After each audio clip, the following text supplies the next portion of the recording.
샬롬. 오늘은 수요일 원어설교 파라블레 비유라는 말입니다. 이 말씀으로 함께 은혜를 나누겠습니다. 이 파라블레 이 비유, 이 말씀은 마가복음 4장 34절 말씀에 이렇게 말하고 있죠. 비유가 아니면 말씀하지 아니하시고 다만 혼자 계실 때에 그 제자들에게 모든 것을 해석하시더라. 마가복음 4장 34절 말씀입니다.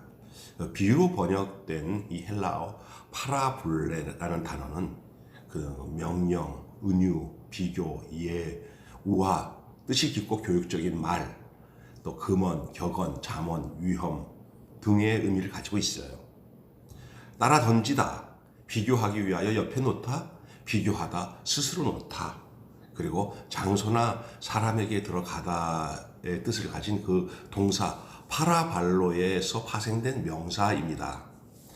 특별히 이 파라발로는 소유격과 함께 쓰일 때는 곁으로부터, 또 역격과 함께 쓰여질 때는 근처에, 그리고 대격과 함께 쓰여질 때는 또 근사하게라는 뜻을 가진 전치사 파라입니다.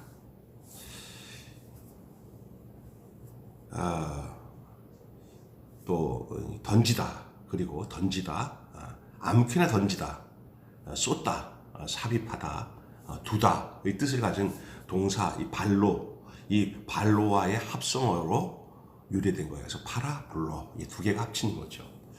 파라와 발로가 합쳐져서 합성어가 파라블로, 그게 비유입니다.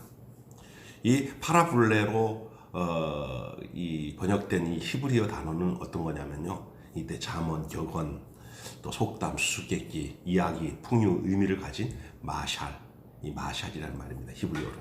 이에 파자하면 말씀을 분석하여 배우고 또 연구하며 또 가르치는 것을 의미하기도 합니다. 이런 의미에서 성경에서 말하는 이 파라블로, 이 비유는 국어사전이 정의하고 있는 어떤 현상이나 사물을 직접 설명하지 아니하고 다른 비슷한 현상이나 사물에 빗대어서 설명하는 일이라는 의미가 아닌 것입니다. 오히려 진리의 말씀을 듣고 그것을 분석하여 배우고 연구하여 가르쳐야 한다는 목적을 전제로 하여서 옆에 던져진 것, 그런 의미를 가지고 있다고 볼 수 있습니다. 옆에 던져진 것. 가까이 있다는 거죠. 오히려 진리의 말씀을 듣고 그것을 분석한다, 연구한다, 그런 의미보다, 그런 목적보다는 그냥 옆에 던져진 것, 이것을 말하고 있잖아요. 그렇기 때문에 잘 들으세요. 예수님의 비유는 단순히 복음을 알기 쉽게 설명하게 쓰여진 화법이 아니라는 거예요. 우리가 비유라는 것은 더 설명하기 좋기 위해서, 그래서 비유를 들어서 이해하도록 뭐 이렇게 생각하잖아요. 그게 아닙니다. 그럼 뭡니까?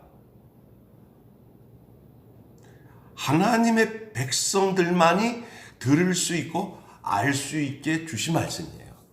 그러니까 존재가 바뀌지 않고는 전혀 알 수 없는 거. 그러니까 알아서 존재가 되는 게 아니고, 알아서 그걸 이해하는 게 아니라 알아지는 사람이 먼저 돼야 되는 거예요. 그러니까 그 위치에 실제로 목격하고 보고 만지고 그게 생생히 할 때, 그때부터 그게 보여지는 거예요. 좀 잘 이해하셔야 됩니다. 너무 우리는 반대 방법으로 이 비유를 생각하고, 그래서 깨우쳐져서 뭘 알아갈 때 하나님도 알고 뭐 영적인 생명도 알고 이렇게 되는데, 아니에요. 그게 먼저 주어져야 돼요. 위치와 존재가 결정이 되면 그때부터는 그 비유의 의미가 이제는 그냥 다 알게 되는 거예요.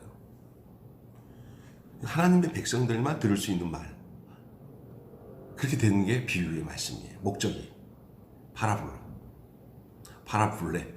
그래서 예수님은 모든 것을 비유로 말씀하셨고, 비유가 아니면은 아무것도 말씀하지 않았던 거예요. 그건 뭐야? 하나님 말씀, 하나님의 자녀들, 하나님의 백성들만 들을 수 있는 말씀으로 그냥 그렇게 생각했지. 뭐가 설명하고 가르치고 뭐 이렇게 안 했어요. 알아들을 놈들은 알아듣는 거예요. 그거에 대해서 뭐 전전긍긍하지 않아요.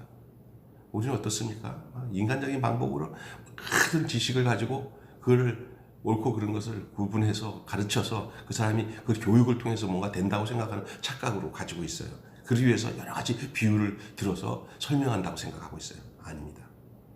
비유로 말씀하신 목적은 하나님의 백성에게 창세전부터 감추었던 것을 드러내리라 하신 시편 78편 2절의 말씀처럼 감추었던 것, 창세전부터 감추었던 것을 드러내리라.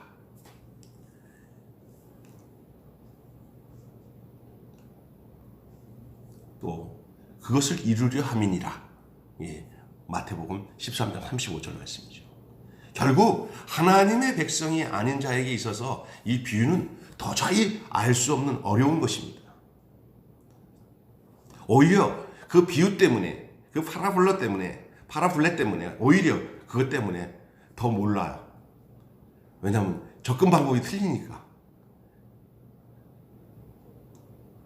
그래서 실족합니다.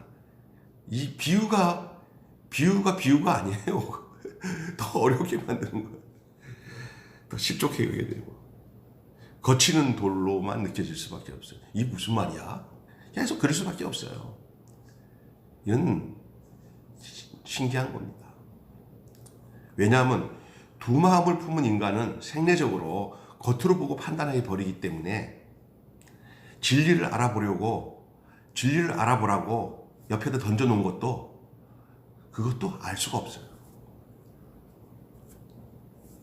그래서 비진리를 진리로 잘못 붙잡아 스스로 사망에 빠지게 되는 겁니다. 선악과 안에 놓여 있으면 결국은 몰라요. 알 수가 없어요. 그러므로 성도에게 있어서 예수님의 이 비유는 하나님 나라의 비밀을 알 수 있는 진리의 말씀으로 주어진 것입니다. 그 성도의 축복은 바로 그거예요. 성도. 그 비유가 하나님 나라의 비밀을 알게끔 하는 진리로 주어진 거예요. 그렇지 않은 자들에게는 하나님 나라의 비밀을 보아도 보지 못하고 들어도 깨닫지 못하고 그렇게 얘기하잖아요. 이 누가복음 8장 10절에 보아도 들어도 알지 못하고 깨닫지도 못한다. 보지도 못한다. 여러분, 십자가에서 그리스도와 함께 연합하여서 생명을 소유한 자들은 겉으로 드러난 것으로 안에 있는 보화를 발견하여 사는 자들이에요. 그래서 그 비유가 얼마나 확실한지 자신에게 있어서 분명한 위치를 알게 하고 존재를 알게 하고 그로 인해서 하나님의 안에서 누리는 그 하나님 백성과 그 자녀된 그 영광과 그 존재를 볼 수 있는 그런 눈이 열려지는 것이죠.